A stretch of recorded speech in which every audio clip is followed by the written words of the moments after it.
espero de ustedes que intervengan cuando quieran, con total libertad, sobre 4 libros de Sloterdijk, el filósofo alemán, que ha publicado Editorial Godot. O sea que quiero agradecer a Godot la invitación para tener esta conversación con ustedes.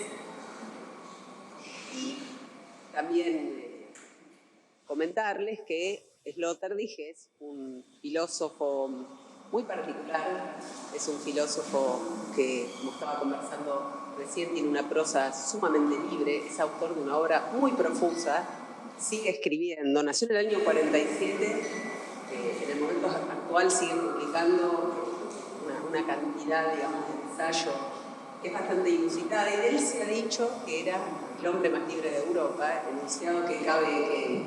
Ahí se escucha mejor, ¿no? ¿Se acerco? Sí, porque desde acá no tengo tanto registro. Bueno, les decía, el hombre más libre de Europa, lo cual no es poco decir.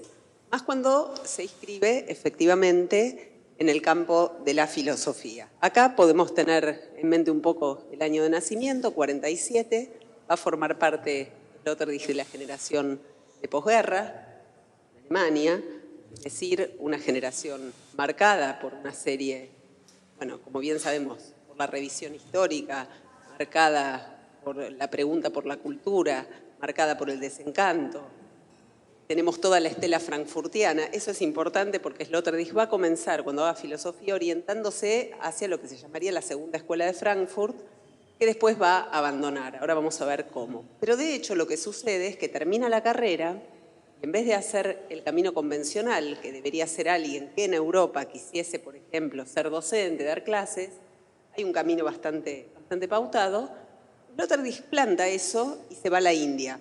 Y está un tiempo en la India, pasa un periodo que no se sabe bien de cuántos meses es, con el gurú después llamado Osho, el que después se va a Estados Unidos, habrán escuchado hablar de él y si no habrán visto una serie que supo ver.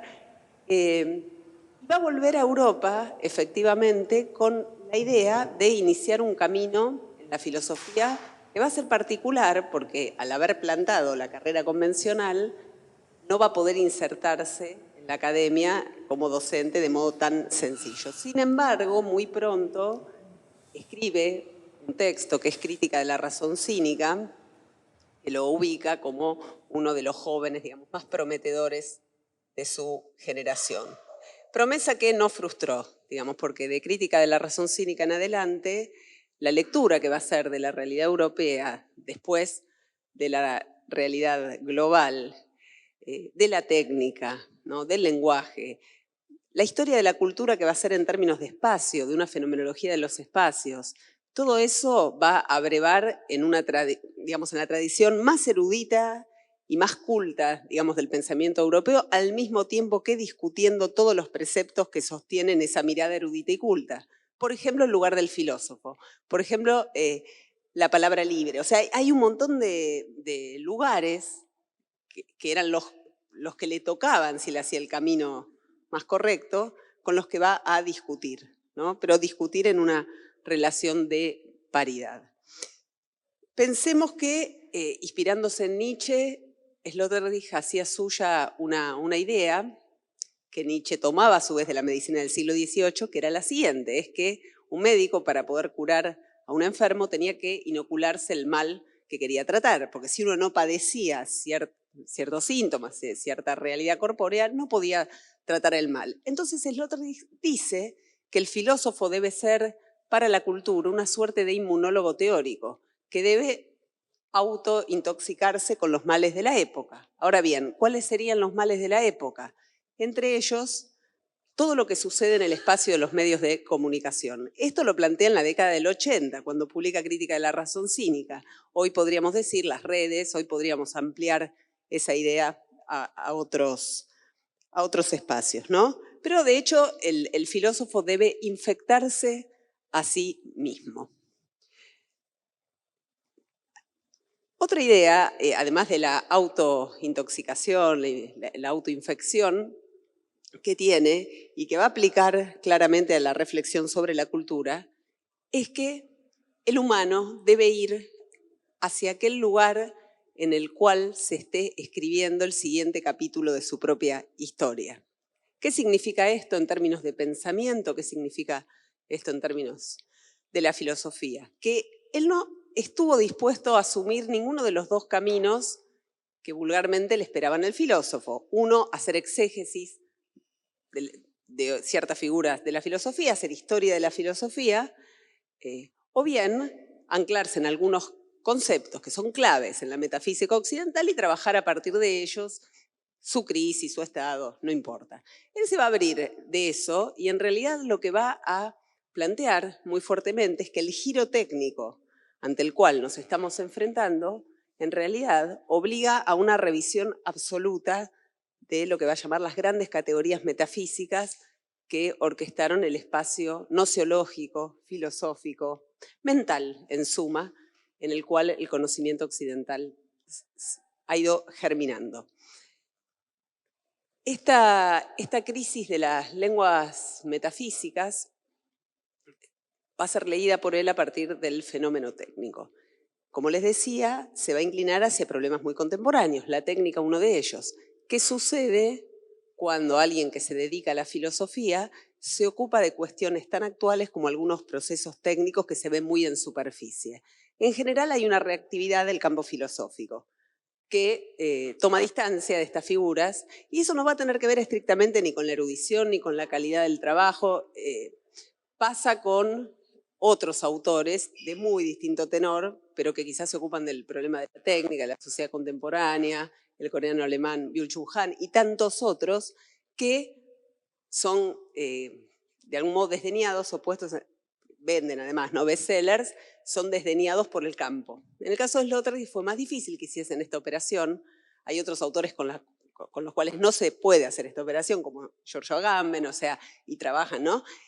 Sloterdijk elude un poco esto, pero va a quedar en un lugar ciertamente particular, porque no va a estar en la academia, porque hizo un camino singular biográficamente, porque se va a ocupar de problemas muy contemporáneos y sobre todo porque le va a enrostrar al segmento de los filósofos algo así como les va a enrostrar que de algún modo guardan una posición defensiva, ¿no?, que corresponde a la reacción entera del humanismo. Todo esto que suena muy complejo, ahora lo vamos a ir desplegando en breve. Nosotros tenemos hoy, vamos a trabajar fundamentalmente hoy con 2 de estos libros y 2 en el encuentro próximo. Tenemos cuatro textos publicados por Godot, que son breves, son conferencias, donde se nuclean algunas de las ideas que si las tuviésemos que encontrar en la obra, en esos otros textos, en esos otros largos ensayos, nos sería más difícil cernirlas, ¿no?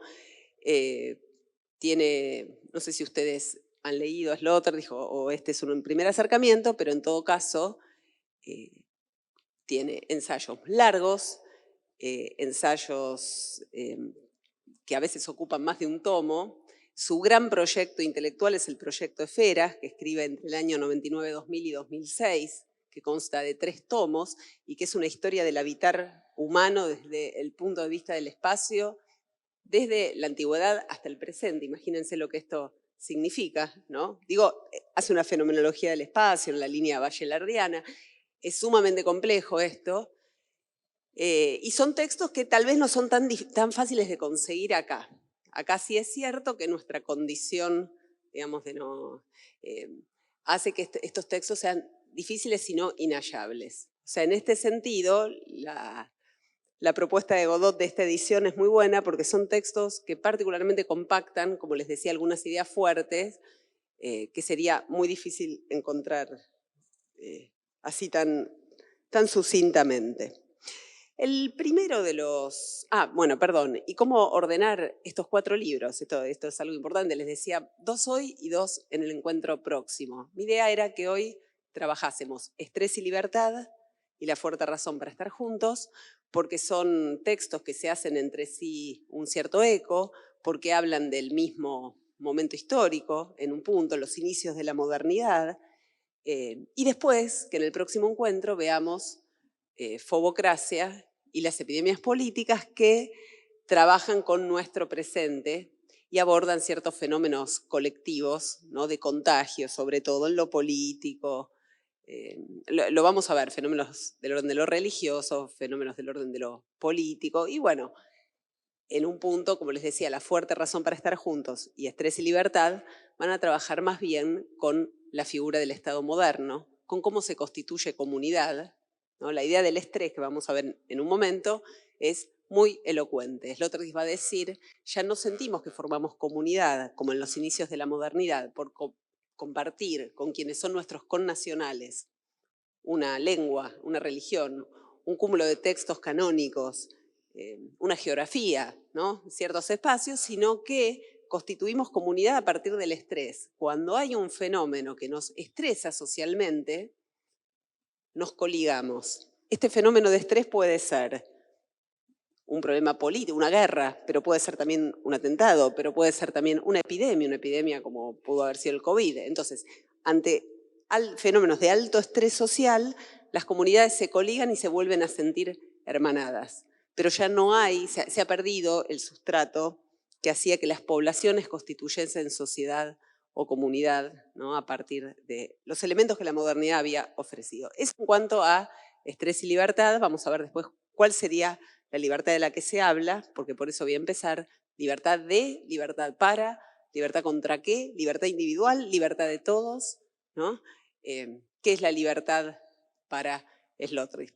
Para pensar esto es que voy a empezar en un ratito con la libertad de la palabra del filósofo, que es la que primero le concierne y la que primero ejerce. Por ende, si alguien ejerce la libertad, está en la medida de decirme a mí, ¿no? ¿Qué es la libertad? ¿No? Porque hay también una cuestión ahí en donde el ejercicio es performativo, el acto de la libertad, ¿no? No se dice, uno no dice soy libre, porque yo puedo decir 10 veces soy libre, eso no significa que lo sea, ¿no? Hay que ser libre para que el ser libre sea dicho. Por lo tanto, vamos a ver en un momento qué significa la libertad en contraposición al estrés. En la fuerte razón para estar juntos, en cambio, el problema es el mismo, el ángulo es distinto. Acá lo que se va a preguntar es Sloterdijk es no ya cómo construir una comunidad, eso lo va a haber hecho pensando en el estrés, sino cómo evitar que la destruyamos, ¿no? Viendo que somos agentes que cada vez más estamos atentando hacia las áreas de lo común, hacia las áreas de lo colectivo, de lo político. Así que estas son un poco las dos puntas de discusión de hoy. Primero, entonces, la cuestión que concierne a la palabra libre, y les mencionaba hace un ratito su primera obra, la que lo va a empujar a un lugar de notoriedad y lo va a hacer ser considerado una de las promesas de su generación. Y este libro es Crítica de la razón cínica. Como ustedes ya pueden ver en el título, está aludiendo al cinismo que es la secta filosófica antigua. Pero en realidad, cuando habla de razón cínica, va a estar hablando de un cierto cinismo que sería el contemporáneo, que poco y nada tendría que ver con la secta de los cínicos, o bien quínicos, ahí él los llama quínicos, trasladando lo que es el modo de pronunciación del griego antiguo, porque va a decir efectivamente que el cinismo moderno poco y nada tiene que ver con esa figura del cinismo antiguo encarnado por Diógenes. Todos habrán visto alguna vez alguna caricatura de Diógenes, algún dibujo. Diógenes era el filósofo que vivía en un barril que en realidad no era un barril, era una vasija de barro, ¿no? Porque barriles... En cambio, bueno, nosotros tenemos el barril trasladado a figuras hasta como la del Chavo, ¿no? O sea, la figura del que vive en un barril en el espacio público, es algo reiterado. No se preocupe, yo levanto. Esto es importante porque estos papeles regulan el tiempo que yo voy a hablar, sobre todo. No tanto lo que diga, sino cómo lo diga y si entra en el tiempo que tiene que entrar. Bueno, entonces, Crítica de la razón cínica, como primer libro, ya era un libro muy libre, sorprendentemente libre para lo joven del autor. Y era un libro audaz. El cinismo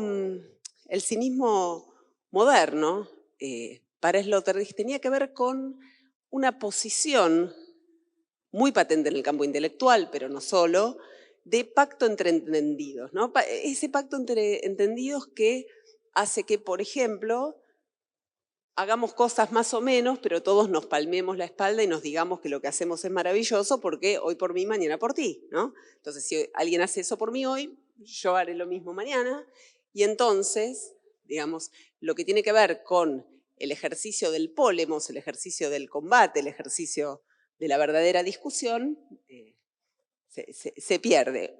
Ojo que el pólemos también, Sloterdijk lo lee en el sentido antiguo, ¿no? Ese pólemos, esa confrontación con otro, tenía como finalidad pulir la virtud de cada cual, ¿no? Era un proceso virtuoso. Sloterdijk va a decir, el pólemos contemporáneo tiene como única finalidad hundir al adversario.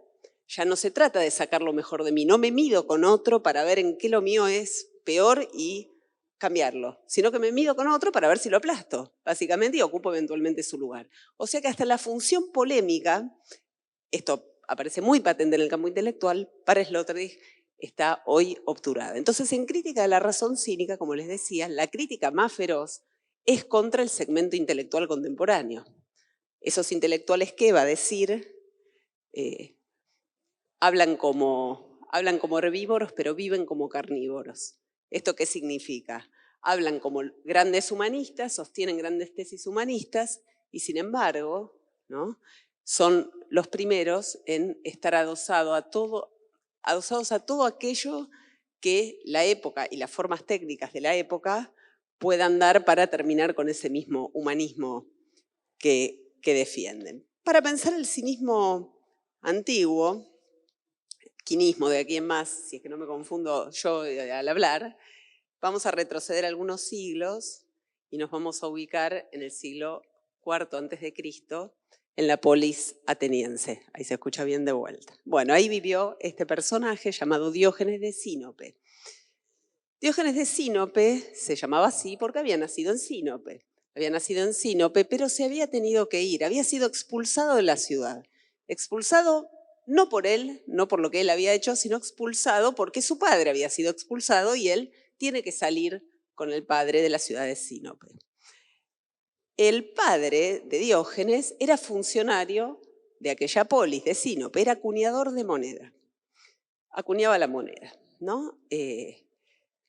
Acá hay una cuestión muy interesante porque el que acuña monedas en la antigüedad es un funcionario poderoso.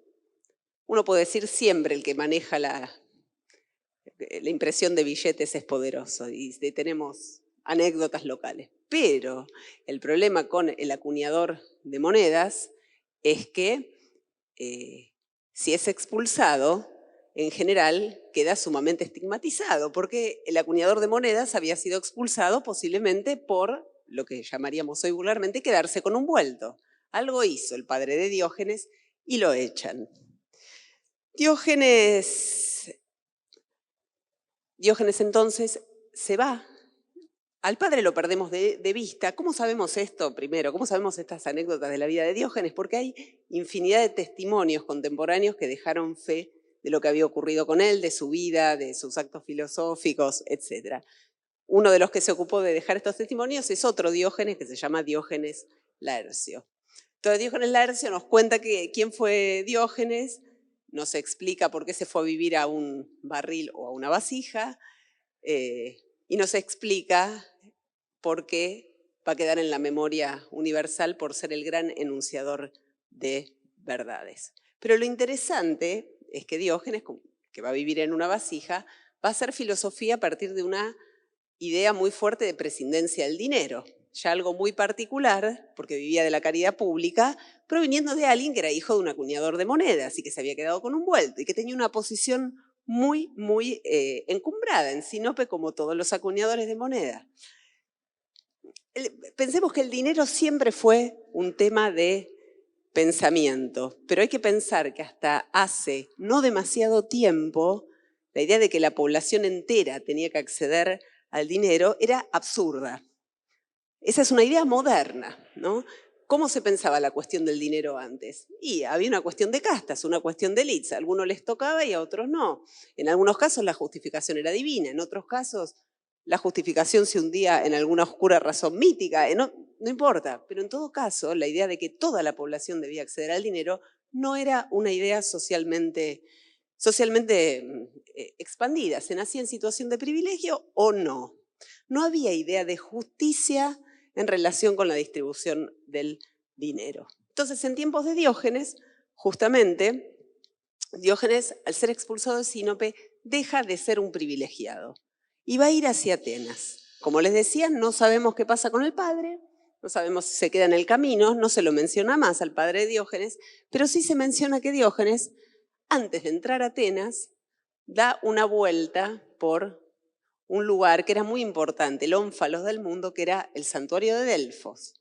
Entonces, efectivamente, Diógenes va a Delfos a preguntarle a la pitonisa algo. Ustedes saben que se le preguntaba algo a la pitonisa y en función de la precisión de la pregunta era la ambigüedad de la respuesta. A una pregunta más precisa, más ambigua la respuesta. A una pregunta muy amplia, más precisa la respuesta de la pitonisa. Entonces, la pregunta que le hace Diógenes, en cierto modo, ya empieza mal. Porque ¿qué le pregunta? Le dice, ¿qué tengo que hacer para ser famoso en la ciudad?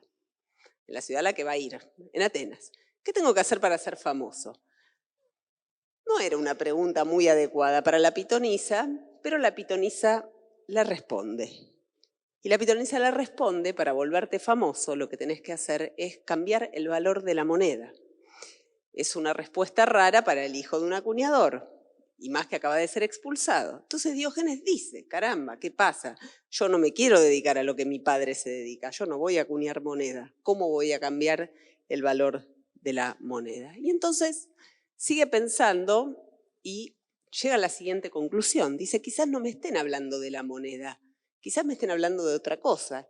¿Qué hay que circula en la ciudad tanto como la moneda? ¿Qué hay que pase de mano en mano como pasa de mano la moneda? ¿No? La moneda pasa de mano en mano permanentemente. La palabra.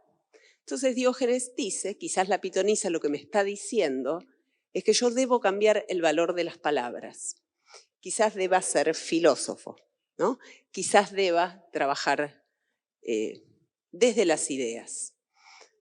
Fíjense que hay muchas analogías entre la moneda y la palabra, ¿no? La moneda, por ejemplo, carece de valor cuando carece de respaldo. La palabra también. ¿Cuántas veces no creemos en la palabra de alguien porque carece de respaldo esa palabra? O sea, la palabra y la moneda están realmente hermanadas. Hay palabras que son como monedas falsas, ¿no? Nosotros las vemos pasar y sabemos que no valen nada. Hay también una inflación de palabras, como puede haber una inflación de la moneda. De hecho, estamos en una época de inflación de la palabra. Basta mirar las redes sociales y lo vemos, basta ver Twitter, no las redes, Twitter en particular, para ver la inflación de la palabra. Y la palabra falsa y la palabra que no vale nada. O sea, Diógenes no estaba errado al haber percibido que la moneda y la palabra eran hermanas, de alguna forma. Y lo que entendió Diógenes en ese momento es que la tarea de su vida era combatir la circulación de la palabra falsa, ¿no? Ahora bien, ¿por qué se va a vivir a una vasija? ¿Qué tiene que ver eso con aquello? ¿Qué necesidad hay de vivir a lo pobre o de la caridad pública? Porque Diógenes pensaba que para criticar a la ciudad y para desnudar el valor de falsedad de la palabra, lo que había que hacer era no tener tratos comerciales con la ciudad. Esto va a ser muy importante, ¿no? Sobre todo tratos monetarios. Y ahí es donde decide que se va a sostener viviendo de la caridad pública en un barril y todo lo demás que Diógenes Laercio nos cuenta. A Sloterdijk le va a interesar sobremanera la figura de Diógenes, como se pueden imaginar, ¿no? A Diógenes se lo llamaba perro quínico porque deambulaba, pero no porque viviera en el ágora o hiciera, como también se lo criticaba, como los animales, todas sus funciones vitales en público, sino porque daba dentelladas, mordía al que se le acercaba. Hay una gran cantidad de anécdotas que dan testimonio de esto, ¿no? Desde gente por ahí poderosa como Alejandro Magno. Hay una anécdota que no se sabe si es real o no, pero está narrada en todos los testimonios, que Alejandro Magno se le acerca a Diógenes y le pregunta qué desea, ¿no? ¿Qué quiere? Él es magnánimo y le puede dar todo lo que quiere, y Diógenes le dice que se corra porque le está tapando el sol, que se mueva del medio y que salga de ahí, básicamente, que eso es lo que quiere que le dé. Entonces, esta es la mirada que a Sloterdijk le va a interesar porque Diógenes va a encarnar algo que también se llama la parresía, que es el hablar franco, el decirle la verdad al otro, que es lo más difícil de todo. Para poder decirle la verdad al otro no hay que tener trato comercial con el otro. Diógenes decía, toda relación de necesidad es una relación que involucra la mentira. Sobre todo si esa necesidad es una necesidad económica, y para Diógenes esto afectaba tanto un trabajo como podía ser la constitución de una familia. O sea, ahí donde hay necesidad hay dependencia, ahí donde hay dependencia no se puede decir la verdad. Son ideas muy particulares que lo llevaban efectivamente a vivir ahí, como les decía, en el ágora. Pero tenía Diógenes una muy problemática relación con el poder. El poder lo buscaba y al mismo tiempo él lo despreciaba.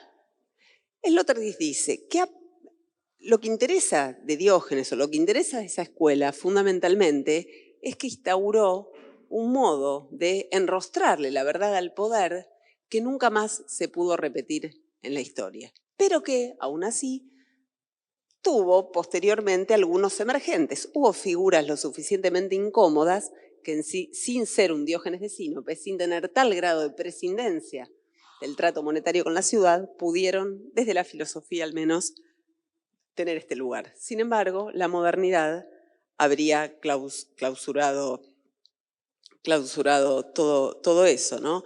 De hecho, el mismo término cínico, y esto ocurre en todas las lenguas, hoy no es, el término cínico no alude a ninguna virtud positiva. Si yo digo de alguien que es cínico, no lo estoy halagando, no estoy diciendo que valiente, como dice la verdad. Al contrario, estoy hablando de alguien que maneja un fondo de duplicidad, que maneja un descreimiento respecto a algunas... O sea, todo lo contrario de lo que el cinismo antiguo postulaba, ¿no? Ahora, el cinismo antiguo supo encarnar una suerte de conciencia moral de la población. No hay figura moderna de ninguna corriente filosófica moderna de la que se pueda decir que representa la conciencia moral de una población, sea cual sea la moral de la que hablemos. No estoy hablando, acá no hay buenas morales ni malas morales, ¿no? Entonces, que ya no pueda aparecer la verdad en el discurso filosófico es un síntoma para Sloterdijk histórico de lo que ha ocurrido con la modernidad entera. La idea sería, o lo que él detecta que ocurre con los filósofos actuales, la idea sería no ponerse en riesgo o no decir nada que me ponga en riesgo, ¿no? De algún modo, va a decir, si el cinismo contemporáneo prolifera como prolifera, y si podemos decir que cada individuo es a su modo un cínico, se dedica a lo que se dedique, es porque hay una tipología que era justamente la que Diógenes quería combatir, que hoy ha triunfado, y es la tipología del estafador, del embaucador, ¿no? Del que pasa por aquello que no es. Ahora, que todo esto suceda, ¿no hablaría del fracaso del proyecto de la Ilustración? Bien, ahí tenemos que pensar entonces cuál era el proyecto de la Ilustración y qué pasó con ese primer movimiento ilustrado. Esto ya nos va llevando a Estrés y Libertad, ¿no? Uno de los libros que vamos a ver hoy. Como antecedente de Estrés y Libertad podemos mencionar una célebre conferencia que es Reglas o normas para un parque humano. Se puede conseguir en español con los dos títulos, que es una conferencia que Sloterdijk da en el año 99, pasa sin penas ni glorias, ¿no? Va a un congreso, la lee, la discute, pasa sin penas ni glorias, la publica como librito un poquito después, e inmediatamente se arma un gran escándalo porque alguien, que en realidad era un discípulo de Jürgen Habermas, manda una carta a un diario alemán acusándolo de proponer una suerte de nueva eugenesia, ¿no? De ser una suerte de neonazi, etc. ¿Por qué menciono esto? Aunque el debate ese sobre la eugenesia, la biopolítica, no lo vamos a tratar hoy. Lo menciono porque para llegar a la parte del texto que justifica tales acusaciones, Sloterdijk va a hacer una lectura de lo que es el humanismo, y esa lectura de lo que es el humanismo es una lectura efectivamente del proyecto ilustrado y sus derivas. Y esa zona sí nos compete para pensar estrés y libertad. Porque antes de pensar cómo se nuclean las comunidades, ¿no? Cómo llega una comunidad a ser lo que es, y llegar a pensar por qué se hizo de una manera y por qué hoy esto es en base al estrés, hay que pensar también bajo qué principio organizador el Estado-Nación surge y qué tiene que ver esto con una tradición que podríamos llamar letrada. Cuando decimos letrada, estamos hablando de una tradición intelectual amparada en los textos que se leen y se escriben. Transmisión de textos. O sea, por ejemplo, que estemos acá todos hoy, esto es un acto letrado, no importa que estemos en la posmodernidad. ¿Por qué? Porque de alguna manera todos estamos acá por algunos libros, alguien habla, otros escuchan. Cuando aquel que escucha pregunte, lo va a hacer argumentando, va a haber un orden lógico. Ese es el mundo de la letra. Eso es lo que ha sido el mundo del conocimiento en al menos 2500 años. Pero eso también es lo que ha sido el humanismo. Entonces, en Reglas o Normas para un Parque Humano, Sloterdijk va a empezar definiendo al humanismo como una tradición letrada cuya forma de conocer algo parte de una relación de amor con aquello que se quiere saber o conocer. Una relación de amor, ¿qué significa? Que en un momento dado alguien se apasiona por un tema, supongamos, no sé, esa silla. Me enamoro del tema la silla negra. Sloterdijk dice, ese acto de pasión por un tema va a llevar a que efectivamente se escriba algo acerca de la silla negra, de esta en particular, que es la que me gusta a mí, pero de todas las que están alrededor también, para ver sus diferencias. Es decir, el acto de conocimiento y el acto de escritura de un texto tiene que ver con una pasión originaria. Y así ha sido, va a decir Sloterdijk, por lo menos desde esos albores griegos hasta los inicios de la modernidad. La historia del conocimiento puede ser vista, va a decir, como la historia de una serie de cartas de amor a temas, ¿no? Llevadas adelante, escritas por gente que se apasionó por esos temas. Entonces, un primer enamorado del tema escribe su carta, su texto, su ensayo, lo lanza hacia adelante en el tiempo. Otro, enamorado futuro, que no ha nacido 2, 3, 5 siglos después, se va a apasionar por la misma silla o por el mismo tema. ¿Y qué va a hacer? Va a querer ver y saber todo lo que se haya escrito sobre eso hasta ahora.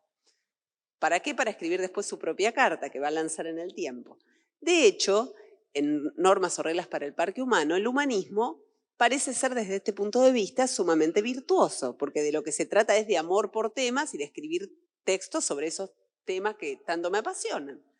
Pero ahí es donde Sloterdijk da una vuelta de tuerca y va a decir, esto que podemos llamar una historia del conocimiento epistolográfica, es decir, en base a epístolas, a cartas, hoy está en crisis por el lenguaje de las máquinas, por la información, por los nuevos modos que hay de construir conocimiento, por las nuevas formas técnicas. Quizás, va a decir, ya no estemos en una era epistolográfica, sino post-epistolográfica, por ende, post-humanista. De acá sale esta palabra, poshumanismo, que tantas veces se escucha, ¿no? Porque Sloterdijk ha quedado sindicado como el filósofo del poshumanismo, pero muy pocas veces entendemos qué quiere decir poshumanismo. Poshumanismo no quiere decir que la figura del humano o del hombre, porque es la figura filosófica, la del hombre, no el hombre y la mujer, no, el hombre abstracto, tal como se arma en el Renacimiento, con la noción de albedrío, con Pico de la Mirándola. Entonces, el poshumanismo lo que dice es que hay que volver a pensar lo humano, no es que hay que abolir lo humano. Poshumanismo no quiere decir el humano ha sido superado, corrámoslo del medio, ahora viene otra cosa mejor. No,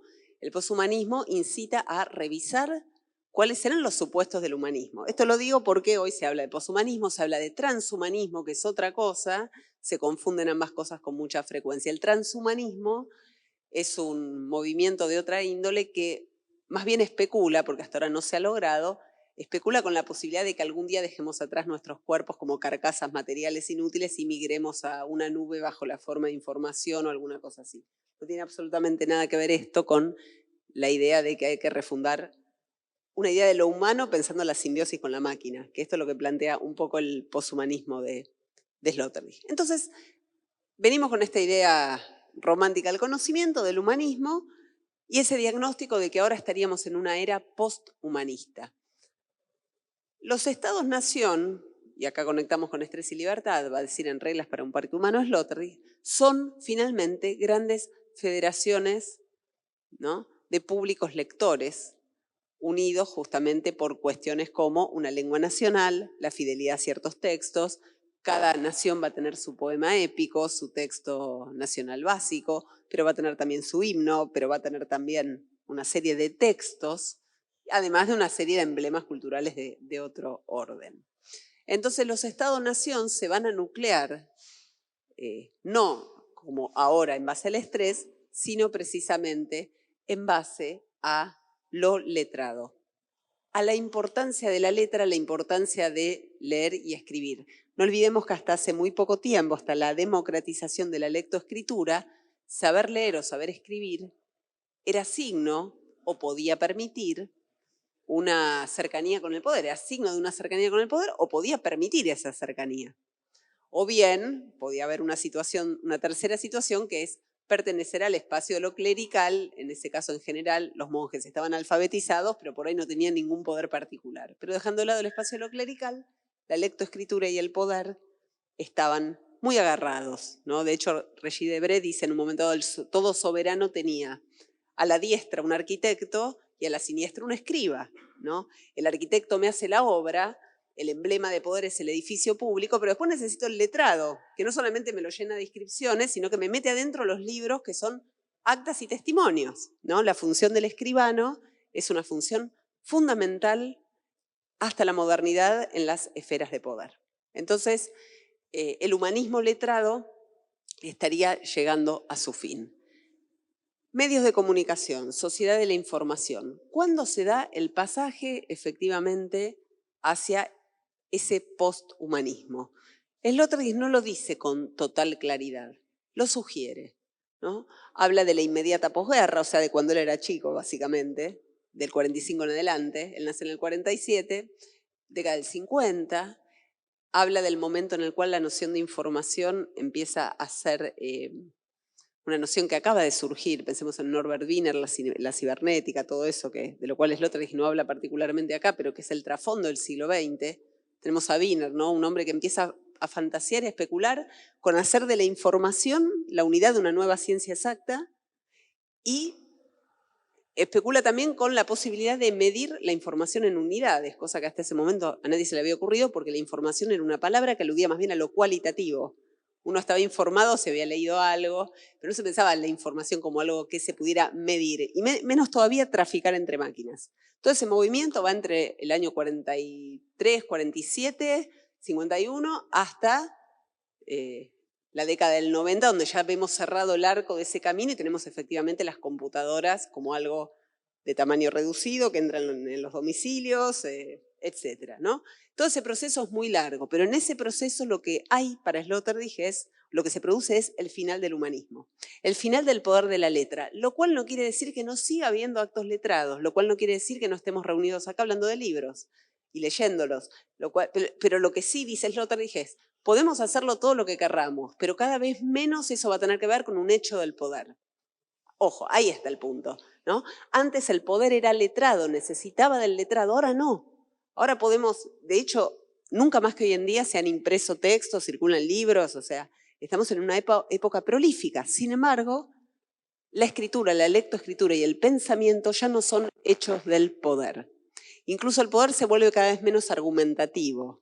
La figura del filósofo asesorando al poder en algunos lugares permanece, pero muchas veces es más algo, como diríamos, por la galería, que con un real sustento, ¿no? ¿A quién escucha el gobernante más? ¿Al que le dice los índices económicos o al filósofo?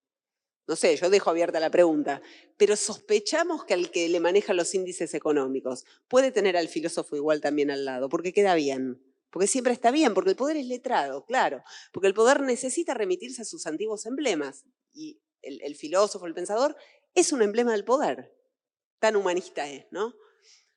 Ahora, de todas maneras, esa mirada romántica sobre lo que había sido el humanismo, muy rápidamente queda desguazada, porque Sloterdijk, un poquito después, dice, bueno,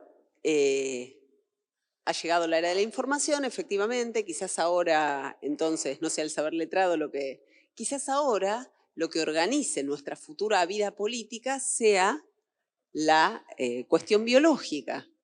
Posiblemente va a decir los siguientes años, los próximos años, esto es escrito en el 99, los próximos años sean los de nuevas políticas de especie.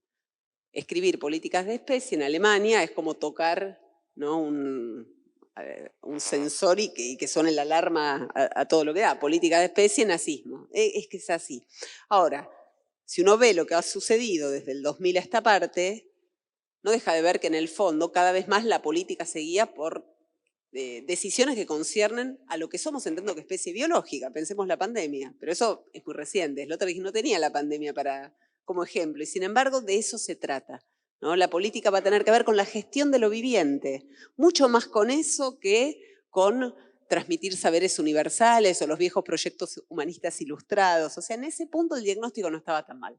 Pero no es romántica la mirada sobre el humanismo que da Sloterdijk, porque cuando dice lo de las políticas de especie, y después cuando el discípulo de Habermas lo ataca con una carta abierta a un diario, Sloterdijk va a responder lo siguiente, va a decir, bueno, el humanismo hizo también algo así como una selección entre mejores y peores, ¿no? Aquello justamente de lo que se ha tratado la eugenesia en términos biológicos. Pero cuando la vara de selección era la letra o el saber, no parecía molestar. Cuando la vara de selección puede ser algo del orden de lo biológico, nos da terror por la historia pasada y por una serie de cosas, pero no estamos dispuestos a aceptar que el humanismo letrado también fue un principio de selección. Y para esto se va a remitir a un diálogo que no forma parte de los diálogos que se perdieron de la antigüedad a la modernidad, que es el político de Platón. Digo, un diálogo que no se ha perdido en la Edad Media, no es de los que se perdieron y aparecieron después. En el político, efectivamente, cuando a Sócrates se le pregunta por las virtudes del buen gobernante, ¿no?, en ese diálogo se dice que el buen gobernante tiene que cuidar al rebaño. Es muy común la figura, ¿no?, de la analogía entre el gobernante y el pastor, muy transitada. Tiene que cuidar al rebaño, pero ¿cómo lo tiene que cuidar? Y dedicándose a los mejores. Tiene que fijarse en el rebaño cuáles son los mejores y el pastor tiene que hacer todo por los mejores, no tiene que perder el tiempo con los peores. No, hay que dedicarse a los mejores. Ahí Sloterdijk dice, eso no es un principio de discriminación, solamente que a partir de otras variables. Y ahí empieza un camino de, digamos, de derrumbe absoluto del humanismo que lo va a enfrentar con todo casi el segmento filosófico humanista letrado de la Alemania a fin del siglo XX. Ahí sí, si tenemos el antecedente de crítica de la razón cínica, la cuestión de la verdad, la cuestión de que el filósofo ahora ya no enrostra verdades, ya no dice verdades, que está en un sistema de conveniencia, que habla como herbívoro pero vive como carnívoro, y a eso le sumamos que ahora el humanismo es además un principio de selección donde algunas élites se preservan y se autopotencian. Imagínense que no es nada halagador, ¿no?, y que eso enfrenta a Sloterdijk justamente con todo ese segmento, con el campo filosófico, básicamente. Y bueno, ¿qué hace él? Como dice, tenemos que intoxicarnos con el mal de nuestra época, y el mal de nuestra época está en los medios, voy a tener un programa de televisión. Y entonces con Szafranski, que es otro filósofo, biógrafo de Heidegger además, o sea, muy erudito y sí muy de la academia clásica, tienen un programa que se llamaba El Cuarteto Filosófico una vez por semana, donde invitaban a dos, eran cuatro, Sloterdijk y Szafranski fijos y dos invitados todas las semanas. Y también muy criticado por eso, ¿no?, o por hacer filosofía en la televisión. Así que Sloterdijk, digo, es un personaje sumamente interesante en sí, más allá de que ahora vayamos desguazando algunas de las ideas. Y acá entonces, Estrés y Libertad, que se organiza, no sé si lo han leído, Estrés y Libertad, cuánto reponer o no reponer, bueno, algunas cuestiones voy a reponer. Se organiza en 4 partes que son bastante emblemáticas, como les decía, de lo que después va a ser su planteo de lo político en ese gran proyecto que es Esferas, que consta de 3 tomos larguísimo. Ahí, por supuesto, empieza también dándole duro a los filósofos. En Estrés y Libertad empieza diciendo Sloterdijk, bueno, decir que la filosofía y la ciencia surgen del asombro es un lugar común, ¿no? En todos lados dice, bueno, pensamos porque nos asombramos. Es decir, yo nunca vi a nadie que haya estudiado filosofía o haga ciencia asombrado ante nada. ¿Por qué aceptamos eso? Y así como aceptamos eso, también aceptamos la existencia de algo llamado sociedad, ¿no? Grandes cuerpos políticos que antes se llamaban pueblos y hoy se llaman sociedades por una convención semántica sospechosa. ¿Por qué ya no hablamos de pueblos y hablamos de sociedades? ¿Qué estamos diluyendo al diluir ese significante? Es una pregunta lícita, es una pregunta válida y es la misma pregunta que nos podemos hacer nosotros si estudiamos ciencia política, si pensamos por qué, por ejemplo, en un momento dado, y eso ocurre hacia el siglo XVIII, no pasa ahora, en un momento dado se deja de hablar de hombre y se empieza a hablar de sujeto. Ya sé, ustedes van a decir, bueno, hoy hablamos de hombre y mujer, sí, pero eso es otra cosa. Ese es un segundo paso. Vamos al primero. Porque en un momento dado, en el pensamiento político, en la filosofía política, se deja hablar de hombre y se empieza a hablar de sujeto.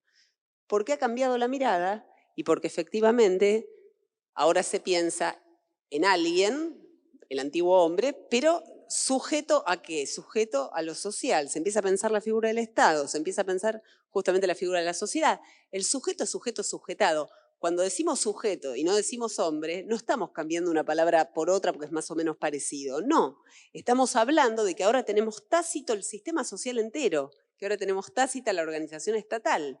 Ese es el giro que va a hacer la modernidad en la teoría política. De la misma manera, dejar de hablar de pueblos y pasar a hablar de sociedades supone toda una serie de saberes, una serie de consideraciones acerca de lo humano y de la vida colectiva que ya corresponden al espacio de lo moderno. No se va a hablar más de pueblos, se va a hablar de sociedades. Entonces, decimos que los unicornios son una fábula, dice Sloterdijk, pero nunca dudamos de que la sociedad no sea una fábula. Y si pensamos en la fábula de qué es la sociedad, ¿qué es la sociedad? ¿No? ¿Qué es la sociedad? Resulta que nuestra sociedad, en realidad, es un constructo imaginario que antes se sostuvo por la fe, la creencia de sus participantes, pero hoy no se puede seguir sosteniendo así porque hay un gran descreimiento justamente respecto de lo político. Todo esto lo va a trabajar en la fuerte razón para estar juntos que voy a mencionar en un ratito. Pero ante la falta de fe, que eso sí lo podemos adelantar, ante la falta de fe y ante el descreimiento, ahí es cuando el cemento social pasa por el estrés como principio de autoconservación. Ahí el concepto de estrés tiene el siguiente interés y es que supone que las sociedades en sí se tengan que entender como campos de fuerza, ¿no? Campos de fuerza, es una noción muy original para pensar qué sería una sociedad. Y ahí, por supuesto, los medios tienen un rol nodal. El estrés trabaja mucho sobre lo caliente, sobre el instante. No es lo mismo si yo puedo estresar a una comunidad con mensajes instantáneos que remiten a un estado de cosas presente, presentísimo, digamos, que está pasando ahora, que si yo estreso a una comunidad pasándole un mensaje, como pasaba hace 200 años, de algo que pasó hace un mes y medio porque me acaba de llegar la información con un caballo que venía con un rollo en la mano. O sea, digamos que los medios en ese sentido, la instantaneidad, los convierte en cada vez mayores inductores de estrés. Lo interesante es que la figura del intelectual también responde al estrés, no solo la sociedad entera como constructo, sino también los intelectuales que ante estas inyecciones, vamos a usar otra metáfora, ante estas inyecciones adrenalínicas, ¿no?, que provocan la reacción, se ven obligados a su vez a reaccionar y a intervenir.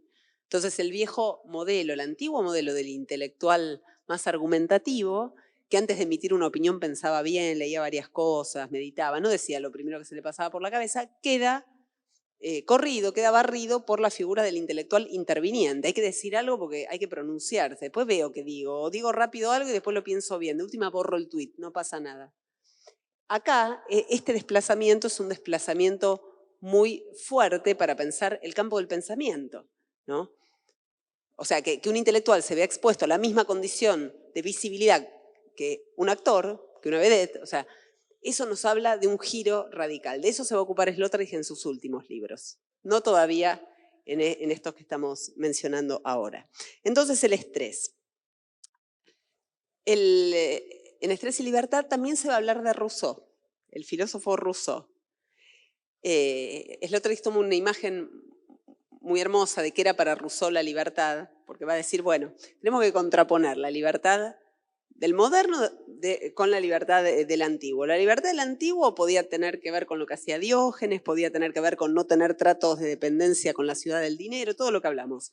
¿Qué es la libertad para el moderno? ¿Es la libertad del sufragio? Más o menos, porque en esa libertad lo que hacemos en realidad en nuestro acto libre de votar es ceder nuestra cuota parte de libertad a aquel que nos va a gobernar. O sea, nuestro acto de libertad es delegar nuestra libertad. ¿Sería esa la libertad? No parece. ¿Cuál es la libertad? Y dice, bueno, ¿qué hacía Rousseau? Rousseau agarraba un bote y su momento de libertad era lanzarse a ciegas al medio de un lago y dejar que el bote, o sea, dejar de remar, quedarse ahí a la deriva y quedarse ahí en la ensoñación. Entonces, el moderno solamente puede entender la libertad, va a decir Sloterdijk, como fuga, porque dentro del sistema social lo que se le ofrece como libertad no termina de convencerlo en tanto que libertad, ¿no? Y además hay un problema, va a decir Sloterdijk, en la modernidad que antes no existía, y es el problema de la libertad individual. En la antigüedad, la libertad individual no valía en tanto que tal. ¿Podíamos tener a Diógenes libre? Sí, pero la libertad de Diógenes representaba la libertad de la palabra filosófica. La libertad de un pueblo significaba la libertad del pueblo entero. Sloterdijk dice, el individuo moderno tiene el doble problema. Quiere vivir en una sociedad libre, o sea, la sociedad tiene que ser libre, pero él también quiere ser libre a título individual. Y muchas veces la libertad individual va en contra de lo que la sociedad le dice que tiene que hacer, con lo cual hay un choque o hay un problema de libertades. Por lo tanto, para el individuo moderno la libertad es la fuga, es la ensoñación. Con otro vocabulario podríamos decir la fantasía, podríamos decir el deseo, podríamos decir un montón de otras palabras. Pero el individuo moderno es un nuevo sujeto de la libertad, un sujeto de nuevo tipo. Por eso, digamos, la falta de libertad en la antigüedad sí quedaba muy claramente asociada con la opresión política, por ejemplo, ¿no? Mientras que la falta de libertad en la modernidad queda más bien, además de a nivel social de las dictaduras, etcétera, la falta de libertad queda muy expresada en el sometimiento absoluto al yugo del deber o al yugo de lo que tenemos que hacer o al yugo de la manutención de los trabajos, de todo lo que querramos imaginar. Ahora, lo que le ocurre a ese individuo, que no puede resolver cómo ser libre, es que está en mejor disposición espiritual para estresarse. Por eso el estrés y la libertad están en relación, por eso hace esa relación, ¿no? El individuo busca ser libre, no sabe cómo serlo, está en una disposición, podríamos decir, subjetiva, dada al estrés. ¿Qué le sucede entonces al individuo? Faceta, diseña, digamos, lo que va a llamar su subjetividad, entendiendo que ahí se va a jugar la libertad. Subjetividad, otra palabra que si yo la digo acá, todos entienden de qué hablo, todos sabemos, todos hemos escuchado esto y lo decimos. Otra palabra como sujeto. Cuando uno dice subjetividad está presuponiendo un montón de cosas. La subjetividad es el lado de adentro del sujeto, es como si uno diera vuelta como un guante al sujeto. Bueno, el sujeto está acá y adentro ¿qué? Bueno, es su subjetividad, es propio de ese sujeto, pero no es exactamente la intimidad, no es exactamente la personalidad, la subjetividad. Es cómo nos subjetivamos, siempre las mismas palabras, van y vuelven, es tautológico esto. Nos subjetivamos y nos subjetivamos a través de la mirada de los demás, por lo tanto, eso que nos es tan propio está también derivado, se deriva también de un juego social. De la modernidad en adelante ya no se puede pensar al individuo solo bajo ningún punto de vista, ni pensándolo para afuera, ni pensándolo en su interioridad. Ahí también es subjetivo, ahí también es la mirada del otro quien perfila, quien constituye. Lo que es interesante, y el otro no se mete tanto con esto, hace algunas menciones en algunos textos tardíos, pero también por una cuestión de edad, ¿no? Es a la cuestión de la sexualidad, cómo se juega la relación sexualidad-libertad, que es una de las cuestiones más interesantes, que es lo otro que a veces despacha más rápidamente con esta cuestión de la subjetividad, pero que otros pensadores como Foucault han pensado mucho mejor, ¿no? O sea, Foucault diciendo que parte de la trampa, digamos, de nuestra época, y cuando dice nuestra época es cuando él escribe eso, que fines de la década del 70, es confundir la sexualidad con la libertad, ¿no? Cuando es la sexualidad un dispositivo del poder, o la identidad con la sexualidad. Esto también a Sloterdijk le interesa. ¿Cuáles son los preceptos o las variables con las cuales constituimos identidad a lo largo de la historia?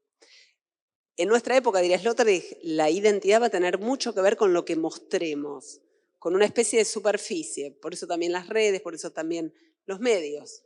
Las fotos que nos saquemos, pero no las fotos en tanto que fotos, no la foto en tanto que qué lindo que salí o qué linda que salí. La foto en tanto que me muestra siendo socialmente. Por ejemplo, la foto que yo me saco acá y digo, y yo tenía un micrófono en la mano y estaba hablando en un lugar. Que no es lo mismo que la selfie que me puedo sacar dentro de una hora y yo puedo elegir cuál subo. Pero en ambos casos me estoy construyendo de cierta manera. Me estoy construyendo desde la apariencia. Sloterdijk en este punto va a decir el individuo se construye efectivamente en un círculo ya armado en donde la existencia está necesariamente vinculada con la visibilidad. Lo que no se ve no existe. Obviamente sabemos que no es así, pero es como si así lo fuera para muchas situaciones. Respecto a la identidad y la sexualidad, para dar este paso atrás mencionando a Foucault, lo que definía la identidad para el sujeto moderno, incluso lo que definía la identidad para el individuo del cual se habla en Estrés y Libertad o en Normas para un Parque Humano, era la pertenencia a un colectivo. Una nacionalidad cualquiera definía identidad. Será francés, será inglés, será argentino, será... Y eso era... mucho más importante como variable que introyectaba una identidad que lo que hiciese el individuo en su vida privada, ¿no? Digo esto porque para nosotros toda esta situación ha cambiado radicalmente. Y Foucault lo va a decir, bueno, a partir de cierto momento, cuando hacen aguas todas las categorías con las cuales nos dábamos identidad, el trabajo, la nación, todos los grandes emblemas de lo moderno cae, ¿qué nos queda? Remitirnos a algo muy individual para obtener identidad. Bueno, ¿qué puede ser más individual que mi sexualidad, que es mía? ¿No? Entonces tengo que enunciarla, porque es la manera de decir quién soy. Cuando en realidad decir quién uno era, no era enunciar la sexualidad, ¿no? Por eso acá hay cuestiones muy interesantes, pero que ya tocan a los ultimísimos años de debate sobre estas cuestiones, sobre cuerpo, género, todo eso. Bueno, espérenme que paso las páginas. Y miro el reloj, que mi reloj tiene forma de teléfono. Perfecto. Bueno, entonces, lo que ocurre, en verdad, es que la sociedad de masas afianzada en la posguerra, es la misma sociedad de masas que va a asistir al pasaje del humanismo al poshumanismo, es la misma sociedad de masas que va a empezar a apasionarse por las máquinas de la información, es la misma sociedad de masas que cada vez va a tener a menos la cultura letrada al mismo tiempo que quiere pertenecer a ella. Todos estos juegos de la visibilidad muy visibles, como decíamos, en emergentes como las redes. Sloterdijk no usa demasiados ejemplos de este orden, pero son ejemplos que vienen como, ¿no? Vienen como anillo al dedo, para decirlo de algún modo. Hay algo en la sociedad de la información y la visibilidad que parece atentar contra lo que eran los preceptos humanistas del diálogo. Hace un ratito mencionaba la cuestión del intelectual interviniente frente al intelectual que sopesaba sus intervenciones, qué sé yo, y el otro, ¿no?, que interviene rápidamente. El humanismo, va a decir Sloterdijk, es una dessalvajización, es la traducción a la palabra de los impulsos corporales. Yo le quiero pegar a otro, me molesta lo que dijo y le quiero pegar. En la Edad Media iba y le pegaba, en la modernidad no. Hubo un proceso de civilización que le enseñó al individuo que tiene que dirimir sus conflictos mediante la palabra antes que ir y agarrar algo y pegarle en la cabeza. O sea, esa es la construcción del ser civilizado, tal como Europa entendió la idea de civilización. Ahora, en la sociedad poshumanista, que sería la sociedad hacia la que estamos yendo, en la sociedad poshumanista se están desdibujando esos antiguos códigos de forja del carácter civilizado, lo cual hace que aparezcan formas más brutales, diríamos nosotros, pero que en realidad son más descorteses, no en el sentido de la cortesía, banalmente entendida, sino de este lenguaje corporal de las cortes, ¿no? Que había enseñado a los individuos a pulirse a sí mismos en el trato con los demás, ¿no? Entonces uno ve cosas a veces o ve intercambios que sospecha que cara a cara no podrían tener lugar, que eso que estos dos se están diciendo ahí, si se estuvieran viendo cara a cara no se hablarían de esa manera. Sin embargo, la caída de esos códigos de cortesía y demás forma parte de la caída para Sloterdijk del humanismo. Ahí la cuestión de los medios, la cuestión del estrés, tiene un rol nodal. Respecto de los medios, por ejemplo, los medios de comunicación, va a decir Sloterdijk, recuperan incluso algo de la antigua fiesta de la sangre del anfiteatro romano. ¿A qué se refiere con esto? Porque no será mucho. No, de lo que está hablando es de cierto espectáculo que podríamos llamar sadomasoquista, de humillación pública de alguien, ¿no? En un programa de televisión, por ejemplo, ¿no? Ahora, digamos, esto no sucede tanto por otro tipo de debates que se están dando, pero programas en donde se ridiculizaba a alguien, ¿no? Digo, todo esto ahora está un poco más morigerado, pero acuérdense de las cámaras ocultas, o sea, muchas, o incluso concursos de baile televisivos, ¿no? En donde el que se caía, no sé, o sea, había algo ahí de la humillación y del voto general puesto en la política, que para Sloterdijk es como un reciclaje de una dinámica de la sangre. Por supuesto acá no se está matando a nadie realmente, pero sí hay un acto de goce con la desgracia ajena o con la caída del otro o con, bueno, la humillación del otro. Entonces, el tema latente del humanismo, va a decir, en algún momento había sido la desalvajización, ¿no? La represión de estos instintos, de goce con el sufrimiento, por ejemplo, del otro. Y todo eso, al caer el humanismo, estaría como estallando a través de la arena de los medios. La cuestión que también acá interesa es por qué esto coloca a las poblaciones tan a merced de estas inyecciones de estrés. Porque en realidad se instaura, y esto va más allá de la realidad de esto que voy a decir, se instaura la sensación de que estamos siempre viviendo una catástrofe de algún tipo. Y ahí podemos decir, bueno, está bien, tenemos un contexto singular como Estado-Nación que nos hace ver la catástrofe, por ejemplo, económica. Pero tenemos otro contexto a nivel global que nos hace ver la catástrofe sanitaria. Pero no importa, porque sea esa o sea la otra, y nos movemos de geografía, encontramos otro Estado-Nación, y también hay una catástrofe, la catástrofe del empleo.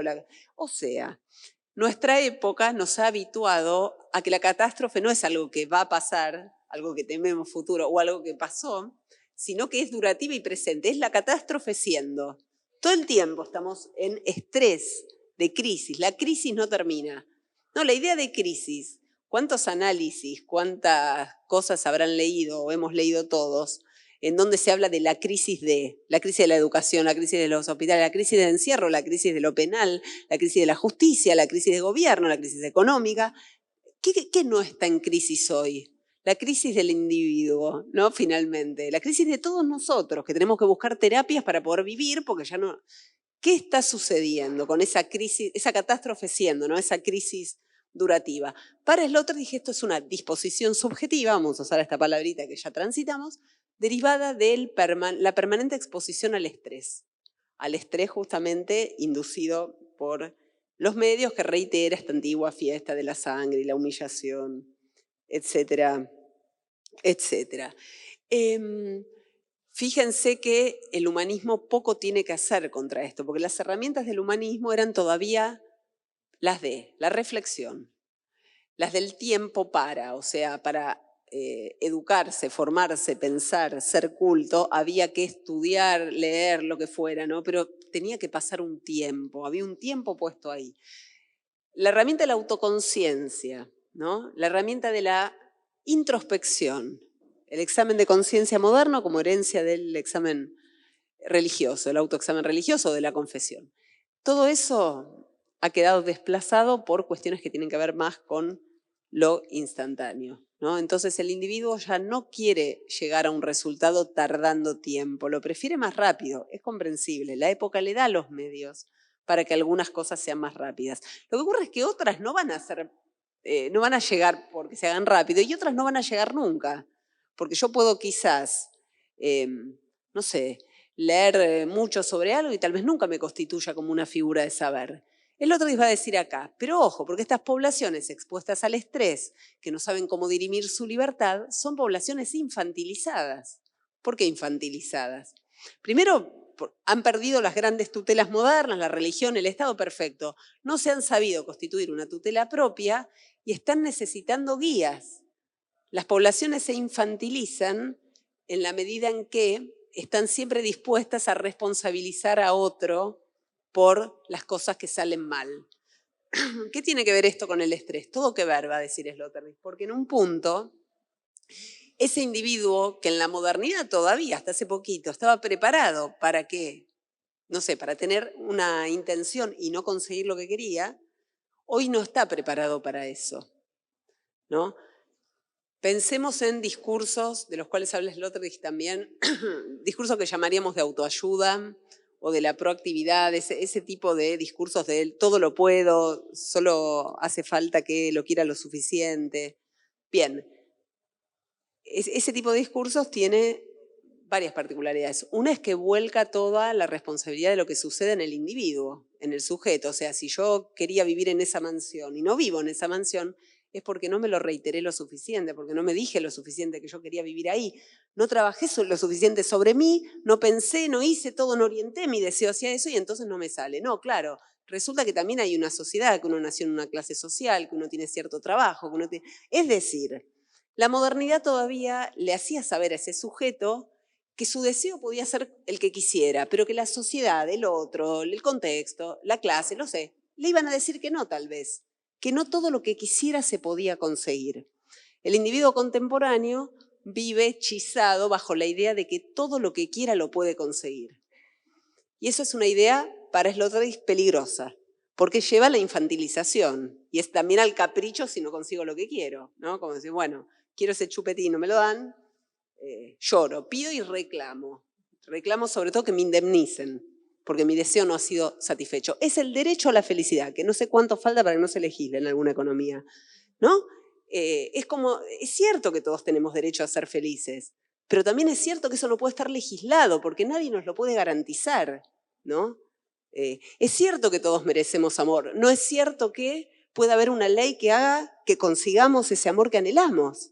Entonces ahí hay un problema entre lo que el individuo quiere y la capacidad de los estados o de lo político de hacerse cargo del deseo del individuo. Sloterdijk va a decir, el primer sujeto moderno todavía no le pedía al Estado eso, no le pedía que se hiciera cargo de sus deseos. Está bien, no se hablaba con ese vocabulario, nadie hablaba de deseo en ese momento, de sus anhelos, de sus fantasías, no sé. En cambio, hoy sí hay una disposición subjetiva de responsabilización de los estados. Si los estados no pueden responder, por supuesto, entonces, ¿qué hacen? Sostienen la unión colectiva a través de estímulos del estrés. Fíjense que el panorama es bastante desalentador, ¿no? Si uno piensa, dentro de todo, o sea, uno mira los inicios de la modernidad, que no nos parece nada bueno, y comparado con este estado de cosas, nos parece que estaba muy bien, ¿no? Y sin embargo, tampoco para Sloterdijk estaba tan bien. Vamos a ver algunas cuestiones que están en La fuerte razón para estar juntos. Espérenme que paso las páginas.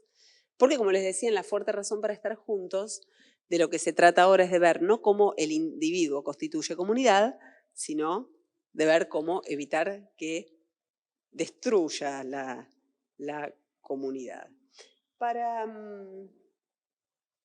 La fuerte razón para estar juntos, podemos decir que la conexión también es con el proyecto Esferas. Como les decía, estos libros remiten a otras zonas de la obra. En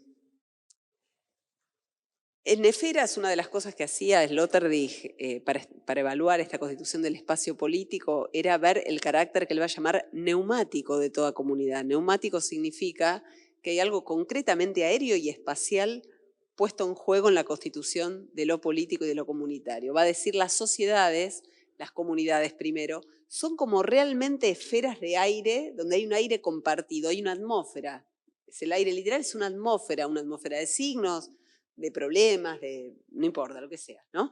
Pero toda comunidad va a tener un carácter neumático. La escena psicopolítica de constitución de una comunidad, va a plantear en La fuerte razón para estar juntos, es una escena, si se quiere, amorosa o afirmativa, que se debería basar al menos en el armado de un mundo común, que era esto que hacía el humanismo. Ese armado de un mundo común es en base a una geografía, una lengua, ciertos textos nacionales, textos épicos, lo que ustedes quieran, ¿no? Geografías, dioses, etc. Ahora bien, el diagnóstico de la fuerte razón para estar juntos es absolutamente crepuscular, porque constatando el fin del humanismo, que ahora sí, como ya lo hemos definido antes, no hace falta reiterarlo, lo que constata en realidad es que lo político gesta una suerte de autocolapso desde el momento que los humanos empiezan a no saber cómo morar o habitar, en este sentido espacial más primario que ustedes quieran pensar. Crear una morada. Crear una morada que en la modernidad era sobre todo ponerle un límite al mundo, ¿no? Entrar al domicilio era cortar con el mundo. El individuo llegaba a la casa después del trabajo, después de lo que fuere, cerraba la puerta y empezaba su vida privada o su vida íntima y el mundo quedaba afuera. Ahora bien, nosotros tendemos a, cuando cruzamos la puerta de nuestros domicilios, a hacer ¿qué? No quiero generalizar, por ahí no nosotros o sí nosotros. Prendemos la televisión, prendemos la computadora, empezamos a mirar salvajemente el teléfono, a ver qué mensajes podemos mandar, qué recibimos. Es decir, entramos a nuestra morada para volver a salir, básicamente. No entramos a nuestra morada para un retiro. Más bien nuestros domicilios se han convertido en suertes de terminales de mensajes, ¿no? Estamos todo el tiempo emitiendo y recibiendo. E incluso sobre la esfera, el geoide, que es la Tierra, podríamos imaginar una especie de mantilla electrónica, ¿no? Que son todas las ondas, las comunicaciones que te están dando segundo a segundo. Entonces, la fuerte razón para estar juntos plantea que la crisis de la comunidad es primero que nada una crisis del habitar. Ya se trata de individuos que no saben cómo habitar el espacio público y el espacio privado, sino que todo el tiempo están entrando y saliendo de todos, ¿no? A eso se suman otras cuestiones como las de la crisis de los gobiernos, las crisis del trabajo, las crisis económicas y la desconfianza de las poblaciones respecto de sus gobernantes, ¿no? Es como si se hubiese roto el pacto de confianza entre gobernantes y gobernados. Uno puede decir, bueno, eso sucede en algunos lugares, pero no en todos. No, el otro lo dice como algo constatable en todos lados, ¿no? Más allá de cómo vaya una economía, más allá de que en otros lugares las economías puedan responder mejor a ciertas crisis o puedan pagar seguros de desempleo o lo que sea, ya la actitud ciudadana de este momento del mundo global es el gobernante va a llegar al gobierno para hacer negocios privados y va a traicionar el pacto de confianza. O sea, no hay que estar en ningún país en particular para que la ciudadanía tenga esta lectura. A nivel masivo, podemos encontrar siempre quienes no la tienen, ¿no? Entonces, las sucesivas crisis, como les decía, del empleo, de las crisis de diverso orden, económicas globales y demás, lleva a que esos individuos ya no puedan afincar su identidad a través del trabajo, eso lo dijimos, la profesión ya no sirve eso porque nadie puede sostener o estar seguro de que vaya a sostener un trabajo más de un corto tiempo, por ende no puedo afincar mi identidad ahí. Y entonces, esos individuos desorientados, ¿qué hacen? Se ven empuñando una cosa nueva, que es una herramienta que les permite dar salida a todo lo que piensan en todo momento. Diríamos, se llama teléfono celular vía las redes, ¿no? Es como una especie de cosa que puede muy rápidamente canalizar la frustración de toda esta vivencia de lo colectivo y lo político. Esto para Sloterdijk es muy sintomático.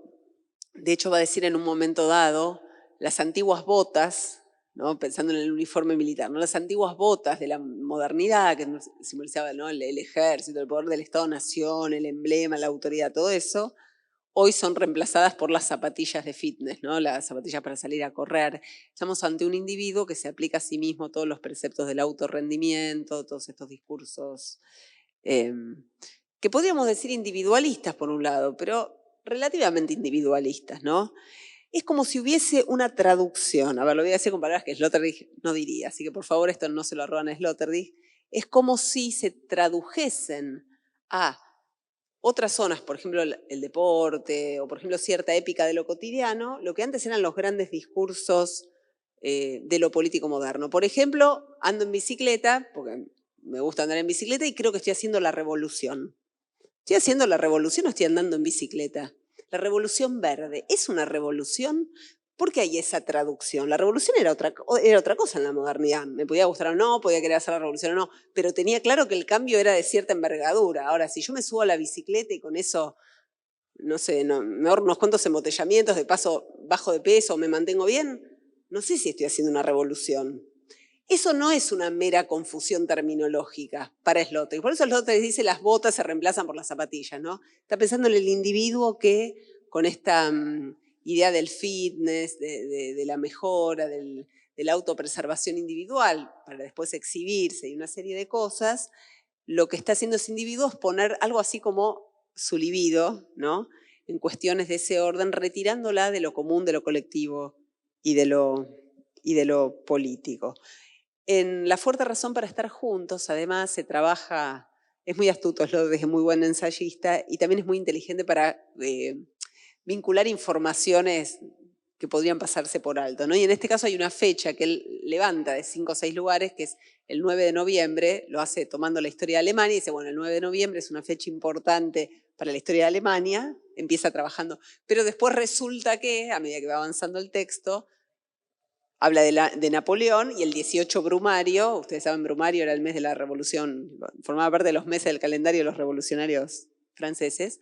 El 18 Brumario es también el 9 de noviembre, y el 9 de noviembre también cae el muro de Berlín, va a decir Sloterdijk, finalmente el 9 de noviembre es una fecha emblemática para toda Europa, o sea, conecta un montón de cosas a través de esa fecha, y esa fecha significa lo que Napoleón había dicho, que había terminado el momento romántico de hacer la revolución para empezar a escribir las páginas más pragmáticas de la política y de la economía. Eso sería Napoleón Bonaparte. Ahora, Napoleón Bonaparte, va a decir también en Esferas, en otro libro, Sloterdijk, es aquel que fue tan sagaz para leer lo político moderno que en París armó un monumento dedicado a los inválidos, ¿no? Por supuesto, los inválidos de Napoleón eran los inválidos de guerra, les invalides, bueno, todo eso. Pero lo que Sloterdijk dice es que más sintomático o que más preclaro, ¿no? Que hacerle un monumento a los inválidos cuando la humanidad de ahí en más no iba sino a vivir protésicamente, cada vez más amparado en escaleras mecánicas, cosas que lo llevan de un lugar a otro, ascensores, o sea, cada vez más iba a adquirir ese cuerpo, ¿no? Un rol de inmovilidad que después debe ser compensado por supuesto, las conductas del fitness en general, digamos, hacer deporte, toda una serie de cuestiones. Entonces, en La fuerte razón para estar juntos, se recuerda también que todo aquello que coligaba una nación tenía que ver con algo que se sentía trascendente. Así no fuera ya las viejas matrices religiosas, ¿no? Así,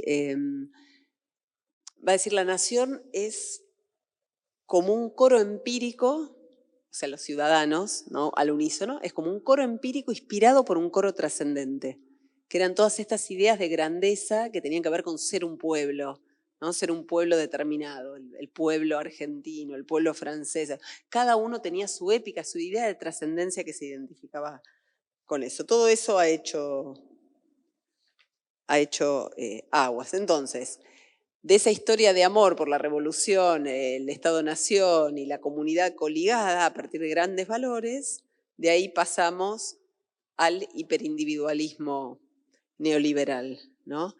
Y ahí sí es donde va a decir, bueno, efectivamente, en un contexto en donde prima la envidia y la rivalidad, ese amor colectivo queda en el camino, se cruza una suerte de punto de no retorno, después del cual, por supuesto, ahí sí se ve encarnizadamente una lucha por la posesión de bienes, los entrenadores de fitness van a reemplazar a los generales y las zapatillas neumáticas van a hacer olvidar las incómodas botas cuyo para qué ya nadie sabe cuál es, ya nadie recuerda. Hay una meditación que es que hace mucho eco a esto, previa, en realidad más que hacer eco, tampoco es el origen, porque Sloterdijk no remite a eso, que son las reflexiones de Pasolini sobre la técnica, ¿no? En los ensayos, Pasolini decía en un momento dado, bueno, ojo, el nuevo modo de producción económico, década del 70, toyotismo, todo eso, el nuevo modo de producción económico es un nuevo modo de producción de humanidad, tal como dictan las leyes de la economía política. Es decir, que ahí donde se producen bienes de cierta forma, ahí donde se consumen bienes de cierta forma, se es humano de cierta forma. No hay una esencia humana inalterable, ¿no? Nos vamos constituyendo como humanos en función de cómo nos portamos, qué deseamos, qué queremos. Si estamos en una sociedad de consumo o hiperindividual, ¿no? Y consideramos que todo viene superfluo y por eso lo recambiamos permanentemente, finalmente volvemos superfluo a la propia vida. Esta era una idea de Pasolini, que era también un crítico libre en la década del 70, esta idea Sloterdijk también, digamos, orbita alrededor de eso sin hacerle un eco, cuando habla del individualismo, hiperindividualismo y el carácter neoliberal de nuestras sociedades. No obstante, con su impronta heideggeriana, porque esto hay que decirlo también, para Sloterdijk, como decía Heidegger, citando a Hölderlin, ahí donde está el peligro está también lo salvador. Es decir, esto no es un acabose, ¿no? Digo, en la fuerte razón para estar juntos, Sloterdijk va a decir, bueno, ¿cómo hacemos para no destruir las sociedades y las comunidades? No es un camino sin retorno. Siempre podemos apelar a ese principio trascendente, ¿no? El coro empírico sostenido por un coro trascendente. Sería cuestión de ver ahora qué representa para nosotros esa trascendencia. En su, ¿cómo decirlo? En su idea de cuál es el estado actual de las cosas, en realidad esa pregunta no tiene respuesta porque estamos justamente ante el umbral de un cambio, o estamos viviéndolo más bien, un cambio que afecta a la técnica y al modo técnico de entender el mundo, que nos impide ponernos a ver ahora cómo refundaríamos ciertos valores. No estamos en el momento todavía de pensar en nuevos valores para sociedades futuras, desde el momento en que estamos haciendo como un golpe de timón en la historia de las técnicas muy violento.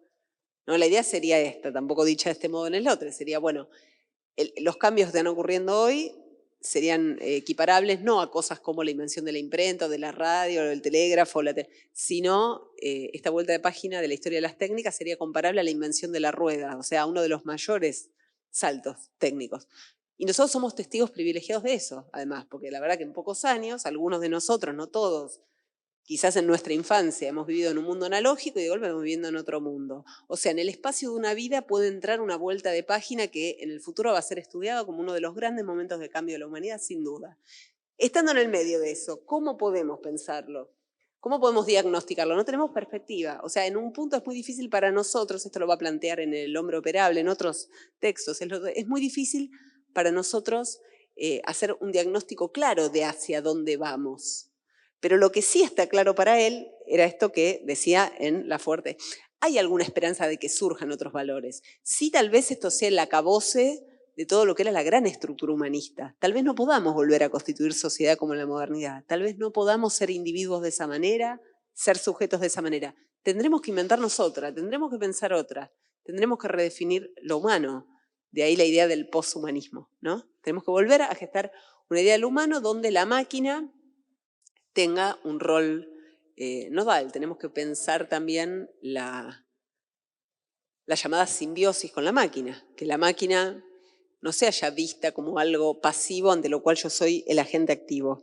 Esto ha guiado la larga historia de la consideración de la relación con la técnica, ¿no? La herramienta es pasiva y yo como amo la manejo, la uso para bien o para mal. O sea, principio de neutralidad de la herramienta, principio de la dominación de la herramienta. Eso estructura hasta ahora nuestra relación. Ahora nosotros con nuestros artefactos no estamos tan seguros ni de dominarlos tanto, ni de que sean tan neutrales, ni de que sean tan inanimados en sí, porque contienen a otros, ¿no? Primero me comunico con un teléfono, lo toco, ¿no? Lo toco, lo acaricio y el artefacto inanimado reacciona. O sea, yo lo toco con la piel, que es el órgano más sensible del cuerpo humano, y el artefacto responde como si tuviera una piel de vidrio, pongámosle, lo toco y responde.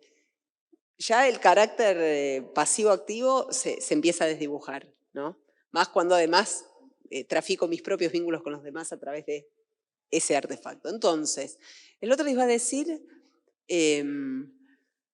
habría que gestar una nueva lengua metafísica. Creo que con algo de esto había empezado al principio. Decimos, bueno, estamos en una crisis de las formas del habitar, una crisis de las lenguas metafísicas. Las lenguas metafísicas, suena muy ampuloso esto, pero tiene que ver con el modo con el cual organizábamos el mundo. No es ni más ni menos que esto, no es más complicado que esto. Puede hablar de Aristóteles porque dice metafísica, sí, pero no es algo que no nos sea comprensible sin leer la metafísica. Es decir, lo que está en crisis es el modo en el cual estructurábamos y hacíamos mundo. Como ahora nos damos cuenta que esas categorías no nos funcionan para un estado real de cosas y todavía no tenemos herramientas conceptuales para armar un nuevo andamiaje conceptual y pensar el mundo de otra manera, en esa brecha que estamos, lo único que podemos hacer es dejarnos llevar hacia esta cosa más individualista del carpe diem o del que te vaya bien a vos, tratemos de ver cómo, que él va a llamar hiperindividualismo liberal, pero que sin duda tiene que ver con una especie de concentración del individuo en sí mismo, ¿no? Y una caída de lo colectivo. Bueno, lo colectivo marchará como pueda, no voy a poner, ¿no? Por eso hago la revolución en bicicleta, o sea, hago la revolución individualmente. Quiero que todos lo hagan también, pero no voy tal vez a una marcha, en el viejo sentido a una marcha política, en el viejo sentido de lo moderno. O voy pero cada vez menos, o voy pero en circunstancias más efemérides que circunstancias activas. Esto también es otra cosa que va a decir. Los agolpamientos poblacionales en el sentido de hacer masa, hacer comunidad, que antes tenían que ver con lo político estrictamente, hoy más bien tienen que ver con eventos deportivos. Vamos todos juntos a la cancha, vamos todos juntos a un recital. O vamos a una marcha, está bien, pero es la marcha de conmemoración de, o sea, no es algo activo, sino algo que remite a otro momento de la historia política. Con un sentido presente, sí, pero cada vez al individuo le cuesta más hacer esa política de cuerpo colectivo. Esto es algo que va a detectar incesantemente en distintos lugares. ¿Por qué la metafísica entraría en crisis? Y digo esto y ya abro el espacio por si quieren comentar, que estuvieron muy tímidos y no dijeron nada. ¿Por qué la metafísica estaría en crisis? Esto es algo constatable, con lo cual podemos discutir también, porque en general, va a decir Sloterdijk, el modo de organizar el conocimiento, el modo de organizar el pensamiento, el modo de construir sociedad, valores y demás, se organizaba desde hace más de 2500 años, o sea, desde antes incluso de la Grecia clásica, se organizaba en base a pares polares. Nosotros tenemos conceptos que nos permiten pensar el mundo y lo que somos, que se estructuran de modo dual. Verdadero o falso, activo pasivo, amo esclavo, sujeto objeto, vivo muerto. Fíjese la cantidad de pares antitéticos, pues son antitéticos que tenemos para pensar lo existente. Ahora bien, ¿qué nos sucede hoy? Como parte de esta vuelta de página de las técnicas en la que estamos. Resulta que aparecen terceros estados ahí donde antes había dos. Y entonces, como nosotros seguimos analizando el problema, venimos con nuestra cajita de dos entradas, no sabemos cómo pensar aquello que estamos viendo, ¿no? Entonces, eso nos supone un problema.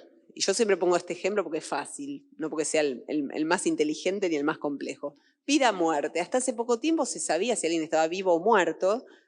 Se sabía, ¿no? ¿Está vivo o está muerto? O el pasaje de la vida a la muerte era veloz. Podía llevar semanas si uno estaba internado, sí, pero básicamente en algún momento eso se terminaba. El estado se definía. No podía durar mucho y no había realmente un entre. O se está vivo o muerto. Puede durar el estar moribundo, pero no se está en un entre vivo o muerto. Ahora, nosotros hoy podemos tener a alguien que está, supongamos, en un coma X, años y años conectado a un respirador. ¿Está vivo o está muerto? No sabemos. Si supiéramos tan claramente si está vivo o muerto, sería muy fácil decidir si se lo desconecta o no del respirador. Pero no sabemos si desconectarlo del respirador es un asesinato o no, porque no entendemos bien cuál es el estado. Ahora, ese tercer estado entre la vida y la muerte, ¿quién lo indujo? La técnica, la existencia de un aparato llamado respirador. Si no, la situación se definía rápidamente, o ese individuo sobrevivía o no sobrevivía. Pero ahora tenemos un tercer estado. Eso trasládenlo a todo. Activo, pasivo, lo mismo que les decía recién del teléfono. Empiezan a aparecer instancias híbridas donde no nos damos cuenta si estamos ante algo vivo o no vivo, si es algo activo, algo pasivo. La cuestión, bueno, verdadero o falso. La cuestión de hombre-mujer, otra categoría bipolar, ¿no? Para organizar el campo de lo viviente social. Es decir, bueno, esta categoría bipolar hoy tiene un montón de terceros estados, pero esos terceros estados son tributarios de la técnica, no lo tenemos que olvidar. Porque, como bien sabemos, hombre-mujer y unos poquísimos casos de hermafroditismo era lo que había. Quien no estuviese de acuerdo, diríamos hoy, con el género que le había tocado, ¿qué podía hacer antes? Y podía a lo sumo travestirse, ¿no? Haber nacido hombre y vestirse mujer o viceversa. Si no era hermafrodita, que eran casos rarísimos. No había más que hacer. Hoy nosotros podemos hacer cambio de género, tenemos terapias hormonales, intervenciones quirúrgicas, tenemos un montón de cosas que nos abren un abanico, ahí donde antes había dos cosas, hombre o mujer, ahora tenemos un montón de cosas en el medio. Ahora, esas cosas son tributarias de la técnica. Sin la técnica, la operación es técnica, o sea, la prótesis es técnica, la terapia hormonal es técnica, supone el laboratorio. O sea, si no hubiese técnica, no habría tercer estado. Ahora, eso nos pasa en un montón de rubros. Entonces, por supuesto, después, bueno, aparece la noción de género. La noción de género data del 47, no existió siempre. En el siglo XIX no se podía hablar de género o de que no estoy de acuerdo con mi género. No existía esa manera de pensarlo. Entonces, tenemos a la técnica ahí metiendo terceros estados donde antes había dos cosas, frente a los cuales no sabemos bien qué opinar. O sea, ¿qué quiere decir que no sabemos bien qué opinar? Que nos parece bien, pero que no podemos resolver o decidir con las mismas variables que antes. No podemos decir que está bien y que está mal como hacíamos antes, en la primera modernidad, en la Edad Media o en la polis clásica. Ahí es donde Sloterdijk dice, cae todo el andamiaje metafísico, porque la verdad es que toda nuestra estructura, desde mucho antes de la modernidad, consiste en pensar las cosas organizándolas de a dos. Y ahora de golpe hay tres, y de golpe ya no entendemos cómo hay que pensar lo que existe. Bueno, tenemos que cambiar los valores. Ahí es donde Sloterdijk dice, hace falta una nueva filosofía para pensar esto y hace falta una nueva noción de lo humano. Tenemos que volver a pensar a lo humano mismo. Y su simbiosis con la máquina y la aparición de terceros estados y un montón de cosas que hasta ahora son cosas constatables en el día a día, porque estas cosas pasan todo el tiempo, ¿no? Pero son incómodas y son tomadas como excepciones conceptualmente, ¿no? ¿Qué hacemos? ¿Desconectamos el respirador? Bueno, hay que llamar al comité de ética. Es toda una excepcionalidad cuando en realidad cada vez más sucede que la vida está intervenida por la técnica. Y si no es el respirador, es otra cosa, pero es algo cotidiano, ¿no? La vida día a día nos enfrenta a la sensación de que somos conceptualmente o mentalmente muy antiguos para la realidad que tenemos delante de los ojos. Y eso es permanente y forma parte del diagnóstico que Sloterdijk hace en cada una de sus páginas. Bueno, por ello me callaría un poco, los dejaría hablar a ustedes.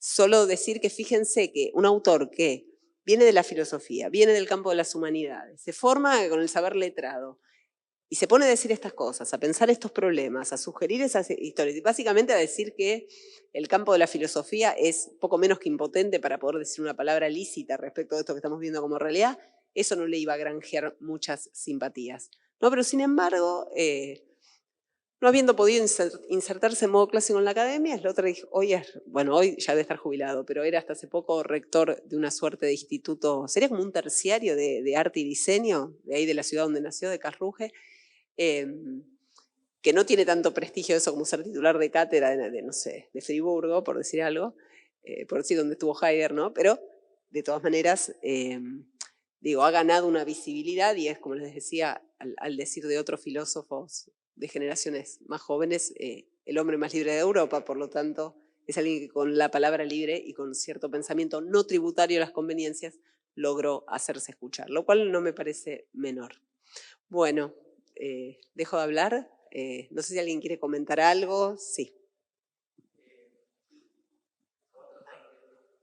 Voy a tratar de explicarme. No sé si ubicas a Benedict Anderson, las comunidades imaginadas. Llegué como a una pregunta y es si podríamos decir que ya no existen comunidades imaginadas, sino que en cambio son sociedades informadas. Pues ese imaginado sería como el activo y el informada sería ya como el pasivo. Yo creo que